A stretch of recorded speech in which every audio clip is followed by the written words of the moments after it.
ഒരു അസുഖത്തിൻ്റെ കാരണം കൊണ്ട് മാത്രമല്ല ഈ ഏർലി ഡെത്ത് സംഭവിക്കും. ഏറ്റവും ബെസ്റ്റ് എക്സാമ്പിൾ എന്ന് പറഞ്ഞാൽ ഹാർട്ട് അറ്റാക്ക്, വേറെ ഒന്നാണ് ലങ് ക്യാൻസർ, വേറെ ഒന്നാണ് breast cancer. There is A list of diseases which cos early death. ഏത് പ്രായത്തിലാണ് ഈ AI സ്ക്രീനിങ് സ്റ്റാർട്ട് ചെയ്യേണ്ടത്? 35-നും 50-ൻ്റെ ഇടയിലൊക്കെ മരിച്ചു പോകുന്ന ആളുകൾ മോസ്റ്റ് ഓഫ് ദം അത് ഹാർട്ട് അറ്റാക്ക് ആണ് ഇതിൻ്റെ പ്രധാന കാരണം. ഈ പറഞ്ഞതിനേക്കാളൊക്കെ ഇമ്പോർട്ടൻ്റ് ആയിട്ടുള്ള ഒരു കാര്യം ആക്ച്വലി ഒരു പീരിയോഡിക് ആയിട്ടുള്ള സ്ക്രീനിങ് ചെയ്യുക എന്നുള്ളതാണ്. ഡോക്ടർ, ഇന്ത്യയിലെ തന്നെ ആദ്യത്തെ AI സ്ക്രീനിങ് സെൻറ്റർ ന്യൂറയിലെ ഡോക്ടർ ബിലാലിനോട് ഞാൻ സംസാരിക്കുന്ന സമയത്ത് ഇന്നത്തെ കാലത്ത് 2026 AI സ്ക്രീനിങ്ങിൻ്റെ ആവശ്യകത എന്താണെന്ന് ചോദിച്ചാൽ അതിനെങ്ങനെയൊക്കെയാണ് ബ്രീഫ് ചെയ്യുക? ഫസ്റ്റ് ഓഫ് ഓൾ എന്തിന് സ്ക്രീനിങ് ചെയ്യണം എന്നുള്ളതാണ്. അപ്പോൾ പൊതുവിൽ നമ്മൾ പറയുക 70 വയസ്സ് വരെയാണ് നമ്മുടെ ഒരു ലൈഫ് എക്സ്പെക്റ്റൻസി. അപ്പോൾ അതിന് മുന്നേ മരിക്കുന്നതിന് നമ്മൾ ഏർലി ഡെത്ത് എന്നാണ് പറയുക, അല്ലെങ്കിൽ യങ് ഡെത്ത് എന്നൊക്കെ പറയും. ഇത് സംഭവിക്കുന്നത് പ്രധാനമായിട്ടും ചില വില്ലന്മാരുണ്ട്, ചില അസുഖങ്ങളുണ്ട്. അതിനെപ്പറ്റി നമ്മൾ പിന്നീട് വിശദീകരിക്കാം. അപ്പോൾ അങ്ങനെയുള്ള അസുഖങ്ങളെ നേരത്തെ കണ്ടെത്തി അതിനുള്ള ട്രീറ്റ്മെൻ്റ് ആയിട്ടോ ജീവിതശൈലിയിലുള്ള വ്യത്യാസങ്ങളായിട്ടോ ചെയ്യുന്നതിനാണ് നമ്മൾ സ്ക്രീനിങ് എന്ന് പറയുന്നത്. ഓക്കെ. ഒരു ഏറ്റവും ബെസ്റ്റ് എക്സാമ്പിൾ എന്ന് പറഞ്ഞാൽ ഹാർട്ട് അറ്റാക്ക്, വേറെ ഒന്നാണ് ലങ് ക്യാൻസർ, വേറെ ഒന്നാണ് ബ്രസ്റ്റ് ക്യാൻസർ. അപ്പോൾ അങ്ങനെ ഒരു there is A list of diseases which cos early death. അപ്പോൾ ഇതിനെ എഫക്റ്റീവായിട്ട് സ്ക്രീൻ ചെയ്യണമെന്നുണ്ടെങ്കിൽ നമ്മൾ ഏറ്റവും ബെസ്റ്റ് ആയിട്ടുള്ള ടൂൾ ഉപയോഗിക്കുക എന്നുള്ളതാണ് ഏറ്റവും ഇൻ്റലിജൻ്റ് ആയിട്ടുള്ള ഒരു രീതി. ഇപ്പോൾ എല്ലാ കാലഘട്ടത്തിലും മനുഷ്യൻ അങ്ങനെയാണ് ചെയ്തിട്ടുള്ളത്. Use the best tool to find out to get the best answer. So ആ ഒരു അടിസ്ഥാനത്തിലാണ് നമ്മളിവിടെ AI ഉപയോഗിക്കുന്നത്. ഇപ്പോൾ AI ഉപയോഗിച്ചുകൊണ്ട് ഒരു 2 hours കംപ്ലീറ്റ് ചെയ്യുന്ന ഒരു കോംപ്രിഹെൻസീവ് സ്ക്രീനിങ് ആണ് ന്യൂറ ഡിസൈൻ ചെയ്തിട്ടുള്ളത്. യൂഷ്വലി നിങ്ങളിപ്പോൾ ഏത് പ്രായത്തിലാണ് ഈ AI സ്ക്രീനിങ് സ്റ്റാർട്ട് ചെയ്യേണ്ടത് എന്നാണ് യൂഷ്വലി റെക്കമെൻഡ് ചെയ്യാറ്? ഇപ്പോൾ ബേസിക്കലി നമ്മളൊരു മെച്വർ അഡൾട്ട് എന്ന് പറയുന്നത് ഫ്രം ദ ഏജ് ഓഫ് 30 ആണ് actually. So from the age of 35 എന്തായാലും പീരിയോഡിക്കലി ലൈക്ക് ആനുവലി സ്ക്രീൻ ചെയ്യണം. ഓക്കെ. ഫാമിലിയിലൊക്കെ അസുഖങ്ങളുള്ള ആളുകൾ നമ്മൾ ഫാമിലി ഹിസ്റ്ററി എന്ന് പറയും. അതല്ലെങ്കിൽ നേരത്തെ ഷുഗർ, പ്രഷർ പോലുള്ള അസുഖങ്ങളൊക്കെ വന്ന ആളുകൾ അതിനും താഴെ ലൈക്ക് ഒരു 25 വയസ്സ് മുതലൊക്കെ തന്നെ സ്ക്രീൻ ചെയ്യണം. ഇപ്പോൾ ഒരു തവണ സ്ക്രീൻ ചെയ്താൽ അത് എത്ര കാലമാണ് അതിൻ്റെ വാലിഡിറ്റി ഉള്ളത്? പിന്നെ എത്ര കാലം കഴിഞ്ഞിട്ട് നമ്മൾ രണ്ടാമത് റീചെക്ക് ചെയ്യണം? അതിൻ്റെ ഡീറ്റെയിൽസ് നമ്മളൊന്ന് പറയൂ. സോ ഇതിലൊരു നമ്മൾ യൂഷ്വലി പറയുന്ന ഒരു വാലിഡിറ്റി എന്ന് പറഞ്ഞാൽ 1 yearലാണ്. സോ ഒരു ആനുവൽ സ്ക്രീനിങ് ആണ് വേൾഡ് വൈഡ് ആയിട്ട് യൂഷ്വലി സജസ്റ്റ് ചെയ്യുന്നത്. Okay. One of the best example ഈ സ്ക്രീനിങ് ഉള്ളത് that is in Japan. Okay. So അവിടെ നിന്നൊക്കെയുള്ള ഒരുപാട് സ്റ്റഡീസിൻ്റെ അടിസ്ഥാനത്തിലാണ് ഈ പറയുന്ന ഒരു 1 yearൻ്റെ ഗ്യാപ്പ് നമ്മൾ കണ്ടെത്തിയിട്ടുള്ളത്. സോ യൂഷ്വലി പീരിയോഡിക് സ്ക്രീനിങ് എന്ന് പറയുന്നത് ആനുവലി ആണ്, ലൈക്ക് എവറി ഇയർ. സാധാരണ ഡോക്ടർ എല്ലാവരും എപ്പോഴും പറഞ്ഞു കേൾക്കാറില്ല, നിങ്ങൾ എല്ലാ വർഷവും ഈ ആനുവൽ ഒരു ഹെൽത്ത് ചെക്കപ്പ് ചെയ്യുന്നത് ഇന്നത്തെ കാലത്ത് വളരെ ഇമ്പോർട്ടൻ്റ് ആണ് എന്നുള്ളത്.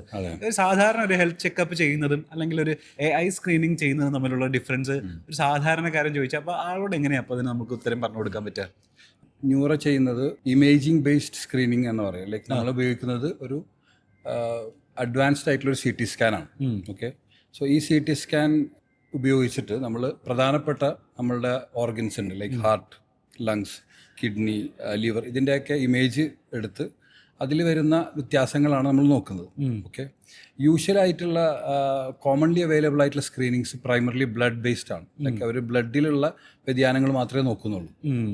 ഇമേജിങ് വെച്ചിട്ടുള്ള സ്ക്രീനിങ്ങിൻ്റെ ഒരു ഡെപ്ത് മനസ്സിലാക്കണം എന്നുണ്ടെങ്കിൽ, അതിൽ നിന്നുള്ള പ്രോപ്പറായിട്ടുള്ള ഉത്തരം കിട്ടണമെന്നുണ്ടെങ്കിൽ നമുക്ക് ആർട്ടിഫിഷ്യൽ ഇൻ്റലിജൻസ് ഉപയോഗിച്ചാലാണ് ദ ബെസ്റ്റ് റിസൾട്ട്സ് കിട്ടുക. ഒരു ഇമേജിൻ്റെ ഉള്ളിൽ ഉള്ള വ്യത്യാസങ്ങൾ ഒരു ആർട്ടിഫിഷ്യൽ ഇൻ്റലിജൻസിന് ഈസിലി ഇങ്ങനത്തെ പാറ്റേൺസ് ഐഡൻറ്റിഫൈ ചെയ്യാൻ പറ്റും.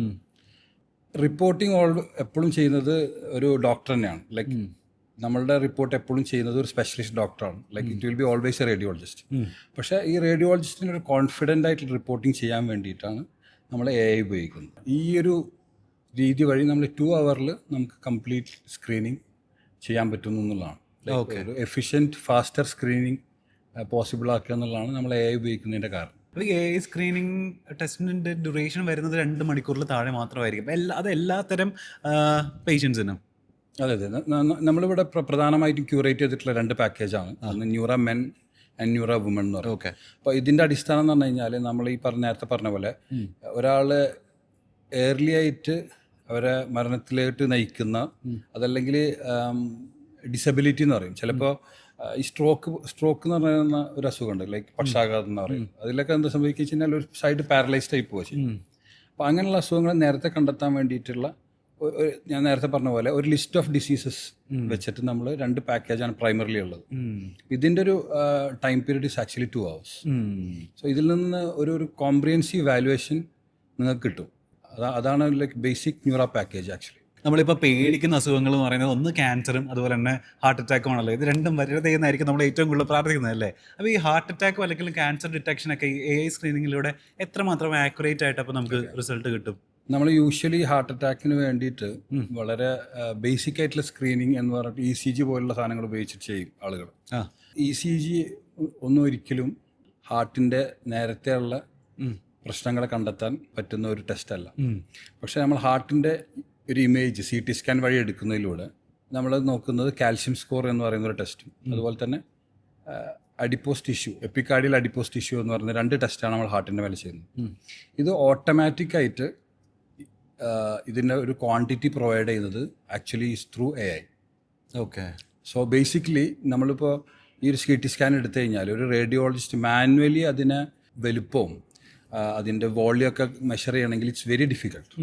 ഈ മലയാളികളുടെ ഒരു സൈക്കോളജി ഉണ്ട്, അതായത് മലയാളികൾക്ക് എവിടെയാണോ പൈസ കുറച്ച് സർവീസ് കിട്ടുന്നത് അവിടേക്ക് പോകാനുള്ള ഒരു ടെൻഡൻസി വളരെ കൂടുതലായിരിക്കുമല്ലോ. ഇപ്പോൾ യൂഷ്വലി ഒരു ടിപ്പിക്കൽ മലയാളി വിചാരിക്കുക എനിക്കൊരു ഫുൾ ബോഡി ചെക്കപ്പിന് 2000-3000 രൂപ വില ഉള്ളെങ്കിൽ ഞാൻ എന്തിനാണ് ഒരു 18K to 20K ഉള്ളൊരു ബേസിക് AI ട്രീറ്റ്മെൻറ്റിലേക്ക് പോകേണ്ടത് എന്നാണല്ലോ. പ്രൈസ് വേരിയേഷനെ സാധാരണ മലയാളികൾക്ക് എങ്ങനെയാണ് അവൈഡാക്കി കൊടുക്കുക? അവർക്ക് എങ്ങനെയാണ് ഇതിനെ ഒന്ന് ബോധവൽക്കരിക്കുക?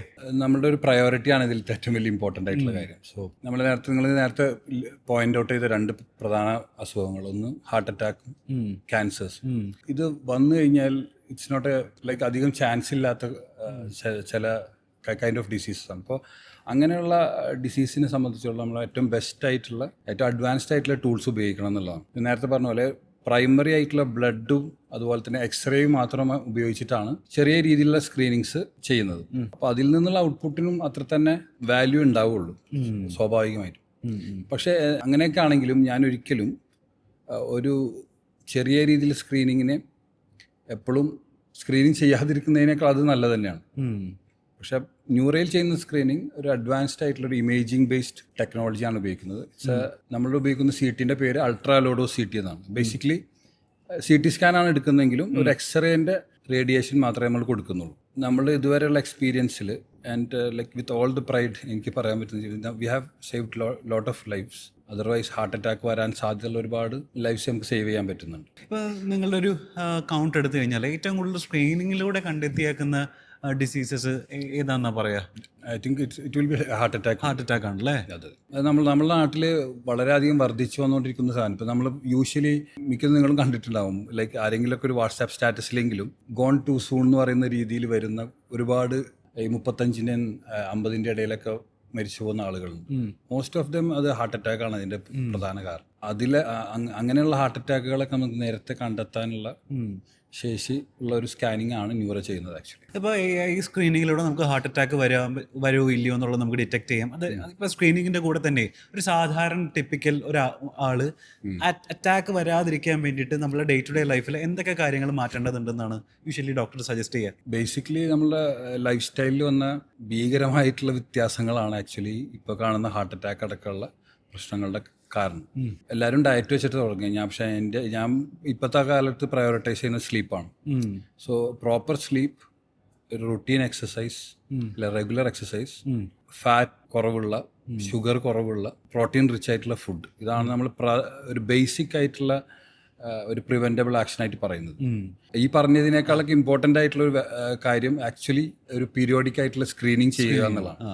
കാരണം ഇതൊക്കെ നമ്മൾ മെയിൻറ്റെയിൻ ചെയ്താലും ജനിതകമായിട്ടുള്ള വേറെ ചില കാരണങ്ങളുണ്ട്. ഒരുവിധം എല്ലാ പ്രിവെൻറ്റബിൾ ആക്ഷൻസ് എടുത്താൽ പോലും ഹാർട്ട് അറ്റാക്ക് വരാൻ ചാൻസ് ഉള്ള ആളുകളൊക്കെ ഉണ്ട്. അപ്പോൾ അതൊക്കെ കണ്ടെത്തണമെന്നുണ്ടെങ്കിൽ ഒരു പീരിയോഡിക് സ്ക്രീനിങ് വഴി നമുക്ക് കാണാൻ പറ്റും. ഡോക്ടർ പറഞ്ഞല്ലേ, ഇപ്പോൾ സ്ക്രീനിങ് ആനുവലി ചെയ്യുന്നത് നമുക്ക് ഇത് ഡിറ്റക്ട് ചെയ്യാൻ സാധിക്കും. നല്ല ഉറക്കം വേണം, നല്ല ഭക്ഷണം സ്റ്റൈല്.